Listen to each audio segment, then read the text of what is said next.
नोखा प्रखंड मुख्यालय स्थित अंचल कार्यालय में जमीन विवाद निपटारे को लेकर के जनता दरबार का आयोजन किया गया।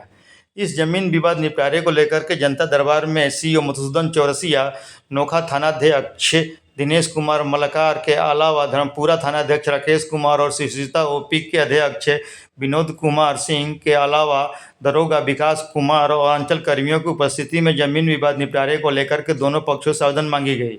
इसमें कुल 11 मामले आए, 3 का निष्पादन किया गया। सीओ द्वारा दोनों पक्षों की कागजात की जांच की गई। इसमें हथनी के लेकर के आया, जहां पर करहा को लेकर के बंद किया गया था। जहां पर सीओ द्वारा नापी कराई गई तो वहां पर बहुत ज़्यादा ज़मीन सरकारी निकली और वहां पर अगली बार बुलाया गया है। इसके अलावा ज्ञान केंद्र स्कूल के पास में जो डंडी पकड़ के जालिम टोला के और इसके अलावा ज्ञान केंद्र स्कूल के लड़के आते हैं, वहाँ पर एक पोल डाला गया था। विद्युत पोल डालने से रास्ते बना करके लोग आते जाते थे, जो कि खेत के पगडंडी से उसे हटा दिया गया था, जिसको लेकर के ग्रामीणों द्वारा गुहार लगाई गई। तो अंचल अधिकारी और इसके अलावा थानाध्यक्ष द्वारा उसे पोल को निर्देश दिया गया रखने के लिए और रास्ता बंद न करने के लिए कहा गया कि वो रास्ता चलती रहेगी, क्योंकि खेत के मेड़ से लोग आते जाते हैं। वहीं नोखा सब्जी मंडी का मामला भी उठा, जिसमें कि एक व्यक्ति द्वारा सब्जी दुकानदारों को नोटिस भेजी गई थी। सीएम मधुसूदन चौरसिया द्वारा बताया गया कि सब्जी मंडी में एक व्यक्ति के द्वारा वहां पर बंदोबस्त किया कराया गया है और 1978 से बंदोबस्त है, जिसको लेकर सब्जी दुकानदारों का कहना था कि हम लोग 40 सालों से यहाँ पर दुकानदारी कर रहे हैं, लेकिन ऐसा कोई मामला नहीं है। जिसको लेकर के सीओ द्वारा बताया गया करंट रसीद भी कट रही है और इसमें बंदोबस्त कराया गया। 78 से ही बंदोबस्त है, जिसको लेकर काफ़ी देर तक हुआ हंगामा की स्थिति में थानाध्यक्ष दिनेश कुमार मलकार और सीओ मधुसूदन चौरसिया ने कहा कि स्थलीय जांच करने के बाद ही आगे की निर्णय होगी। लेकिन सीओ द्वारा बताया गया कि यह जमीन जो है या तो सरकारी भी रहती तो हम खाली कराते, और नहीं तो ये एक व्यक्ति के नाम से बंदोबस्त है। उक्त व्यक्ति के नाम होने के कारण उक्त व्यक्ति का इस पर दावा बनता है।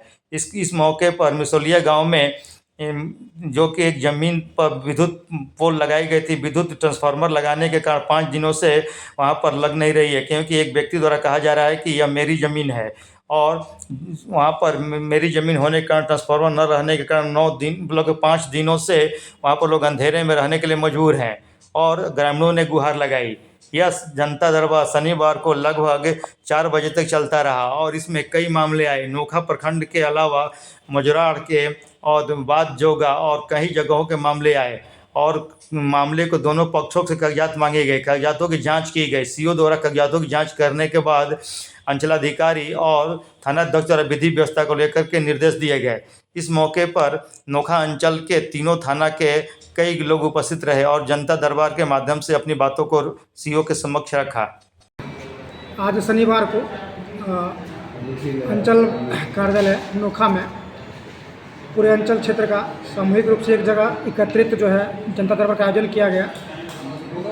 आम नागरिकों से एक ज़रूरी सूचना शेयर करना चाहता हूं कि जनता दरबार जो है अब प्रत्येक शनिवार को अंचल कार्यालय में ही आयोजित होगी और पूरे थाना क्षेत्र, क्योंकि एक ही अंचल में कई थाना क्षेत्र होते थे, हर जगह संभव नहीं हो पाता था कि अंचल अधिकारी जा पाएँ। इसी से सरकार का निर्देश प्राप्त हुआ, उसके आलोक में जो है ये बैठक आयोजित की गई है। यहाँ पर कुल 11 मामले आज आए हैं, 3 का ऑन द स्पॉट निपटारा हुआ है और बाकी जो 8 मामले में नोटिस जारी करके अगली सुनवाई की तिथि जारी की है।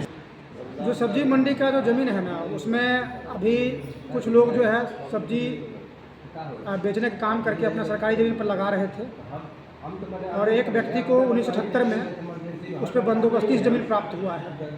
उसको स्थल जांच करने के लिए हम लोग जाएंगे अभी, तो देखेंगे कि कौन सा ज़मीन बंदोबस्त हुआ 78 में और उसकी क्या चौहद्दी है।